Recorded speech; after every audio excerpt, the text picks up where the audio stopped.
Hey everybody, it's Mr. Moves87 here, welcome back to Pokemon Gold Solo Cyndaquil Run. Alright, since our last battle against our, well, stupid rival head, I have been quite busy again with the levels and the attacks and the whatnot.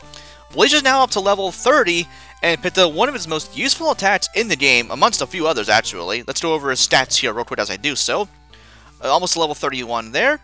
Picked up Flame Wheel at level, I believe, level 28. It's a much more powerful upgrade over Ember there, so I deleted Ember for that. Picked up Return as well. As an FYI, when the day is Sunday, go up to the Goldenrod department store on the 6th floor.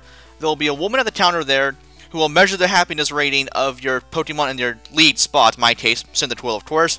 And she'll be like, oh, your Pokemon's very happy, you'll do well to have this move, or something to that effect, and she'll give you the TM for return. So that'll pretty much be his go-to physical attack for the remainder of the game, really. And he also picked up Dig. Up north of Goldenrod in the National Park, there's a little hole in the fence you can walk through. Make your way over to the left and down, you'll find the TM for Dig right there, so I deleted Mud Slap for that. And that'll be his go-to ground-type move for the remainder of the game.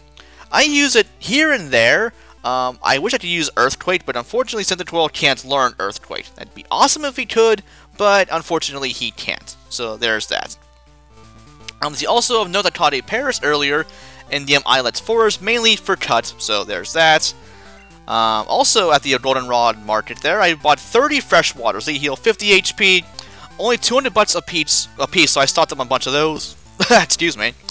Also bought a few other items, antidotes, paralyzed heals, awakenings, just to have, really. Nothing much else to say about that. Also a soda pop there. And we're good to go for our third gym leader battle against Whitney, the bane of many, many players' existence back when this game originally came out, me included. And we'll see why as the battle actually goes on. It's all due to one Pokemon and one move that we didn't know how it worked back in the day.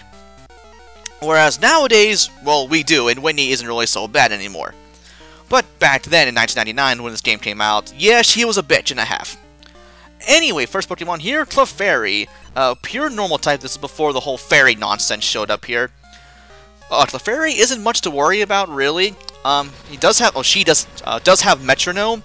Let him pull out any move in the game to use on you. It could be anything from Splash to Hyper Beam and everything in between. So, more so, yeah, this fight here against Clefairy isn't really that bad. If you get unlucky, well then, maybe you can't do much about it, really. But yeah, Flame Wheel takes care of that well enough. Return might have one-shotted, but I'll show off Return against her next Pokemon here. And as we all know and well, ever so much, that fucking cow, Miltank. This thing right now is, well, normally it's pretty overpowered. It has extremely high base stats and pretty much everything. Also has a move called Rollout. It's Rock type. It'll do more damage the more it uses it, up to 5 times in a row, and it can and will one-shot you eventually if you let it. Like, if it gets up to 5 uses without missing, it'll be at max power.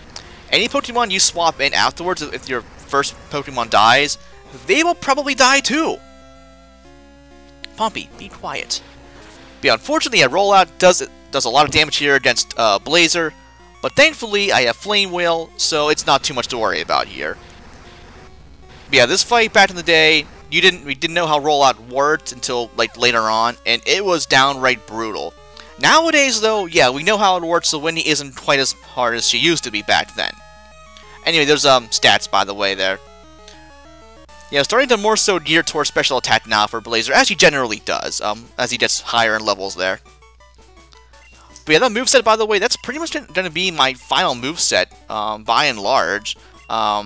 Eventually, Blazer will learn Flamethrower, which will replace Flame Wheel.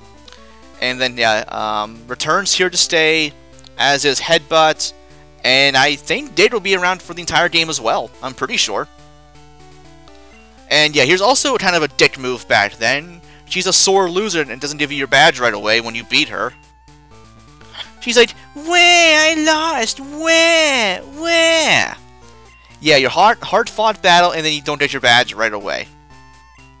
Anyway, there we have the plain badge. So yeah, third badge already. We are cruising along. So let me think now, this would be episode... What would this even be? First Rival Battle, Faulkner, Budsy, Rival Battle 2, and Whitney. So episode 5 already, and we are cruising along. And the nice thing about this LP, this mini LP, side LP, or whatever, very, very easy for me to record. Like, I've been doing this at least for the last, like, 45 minutes-ish now. This is all being recorded on the same day, by the way. I'm just doing this all in bulk. So yeah, this particular episode won't be up for quite a while yet. Right now, it's Monday, February 22nd. And this won't go up for, like, another, at least, week or so. But anyway, I'm going to call it there. Also, by the way, note that the layout pattern of the gym here is a Clefairy. You can see its little arm right there, the eyes, the mouth, and all that. So, neat little touch there. But anyway, I'll call it quits right here, and then we'll tackle our 4th gym leader, Morty, in Teach City, next time on Pokemon Gold Solo Cyndaquil Run. This has been Mr. Moves87 signing off, guys. Have a great day, and thanks for watching. And there, now I finally have a proper outro.